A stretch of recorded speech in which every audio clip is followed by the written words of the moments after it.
Okay, so this video is going to focus specifically on step 2, which is now the teaching of that lesson that you just planned. So let's review. Right, in step 1, you planned a lesson. You told the assessor who your students are, you planned a lesson according to those students, and in step 1C, you made it very clear in your rationale the decisions that you made so that you could connect the dots between why you planned the lesson that you planned for the students that you told the assessor that you were teaching. So now that you've done that in step 1, you plan that lesson. In step 2, you're going to teach that lesson. And what the Cal TPA is looking for is essentially 3 videos from the whole class that you filmed. So you're going to want to film your entire class. And once you're done, then you're going to extract 3 specific video clips that highlight certain principles, right? And so here they kind of explain that, right? That the first video clip should be about creating a positive and safe classroom learning environment and establishing expectations. Video 2 should be the student activities and the instructional strategies you used, which again, they will guide you here. And then video clip 3 are kind of like the next steps that you'll take, right? And they're very clear on what that should be, right? Indicating what will come next, summarizing and check for understanding of learning goals. Again, could happen at the end of the lesson, could happen in between too, but they're just looking for, again, how you're establishing next steps for learning. What I want to show you in this video that I think is more important than just again, those directions that you can read through is what they're going to look for in those 3 video clips. So they're essentially, and here's what I want you to remember, looking for 5 things, right? So first and foremost, they are looking for you to explain how positive and safe learning environment was established. Let me give you an example of what I saw as an assessor, right? And not that I'm trying to postulate, I'm just giving you an example so that you understand why it's so important that you explain this. So I watched a candidate essentially introduce his lesson, and he was an English teacher, and he said that they were going to be writing that day. And a lot of students, you could hear audibly in the video groaning about like, oh, we got to write. And then he did something just really quickly to encourage them with the assignment that they were about to do. And essentially, he created a positive and safe learning environment. The problem is he didn't tell me in his annotations that he did that. And so I don't know if it was clear that he was aware of what he was doing or if he just did it. And I know that sounds funny. Well, why would someone just do things haphazardly? But that happens sometimes in teaching. We don't always know fully what we're doing or maybe why we're doing what we're doing. And this assessment is meant to have you show and demonstrate to the assessors that you're competent, that you do know what you're doing and you're not just doing things on a whim. And so in your annotations, you need to be very explicit that I did this to make sure that my students felt safe. I did this to help my students feel like this was a good learning environment. I did this to help, foster this positive learning environment. So you want to explain that in your annotations. So that's number 1. Number 2, and this is really important that you read all the language here. In one of the video clips, specifically video clip 1, and you're going to do this also in video clip 1, you want to directly connect the lesson of that day to the prior learning of content from the day prior and fit the lesson into larger unit of instruction. Now, we did this back in 4100 as one of your micro teaches.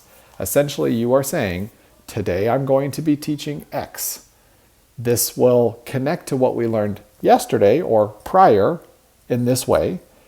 And the reason why we're doing this today is because, or at least why we did what we did yesterday and now what we're doing today, is because it's building up to what we're going to be doing in the future unit. Not in the future like when you're 15 or 19 or 50, right? The future of this unit, like we're building into an assessment, or tomorrow's lesson we're going to be doing X, Y, and Z. So you need to connect those dots really well as that second strategy in the video. I am teaching this today because it builds on yesterday, and it will help you in preparation for what we'll do tomorrow or in the days ahead. So I hope I made that clear. So that's number 2. Number 3, somewhere in the second video, you want to show the instructional strategies that you're using to support students to access and meet the content-specific learning goals. Now, you've already explained what those learning goals are. Now in the videos, they want to see what you are doing specifically to help them meet those goals. They want to see it, and they want to, I would recommend that you annotate it, right? Because it's one of those intentionality pieces that they keep looking for. They can see it on the video and you're explaining in your annotations, I did X, Y, and Z because, right? And if they can see that, you're solid.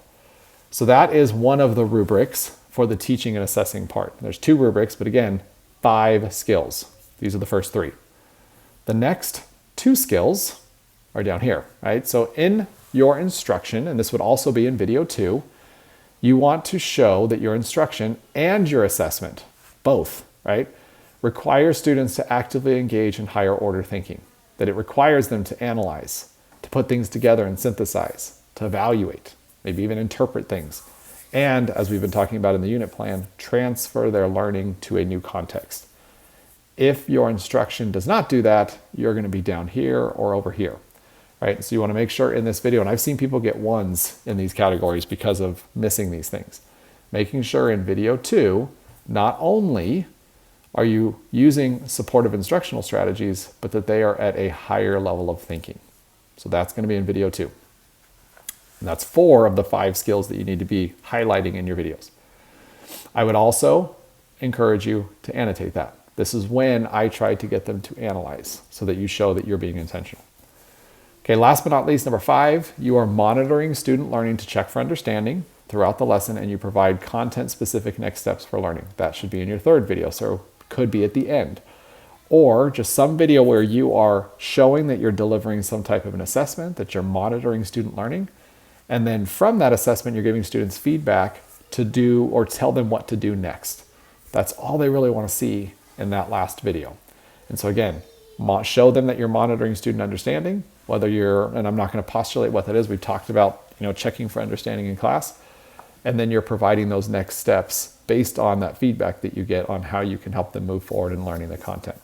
Now, again, that could happen during class, or that could happen at the end of class. Like, hey, today you've learned X, Y, and Z, and now we're moving to this tomorrow. But they want to see that. Okay, so those are the 5 pieces that they want to see in 3 separate videos. I've highlighted where each of those pieces go. I'll just review. These first 2 need to go in video 1. This one and this one need to go in video 2, and this one needs to go in video 3. And you will film your entire class, and you will make sure to extract 3 video clips that highlight those 5 pedagogical skills. If you do that, you will be just fine on step 2.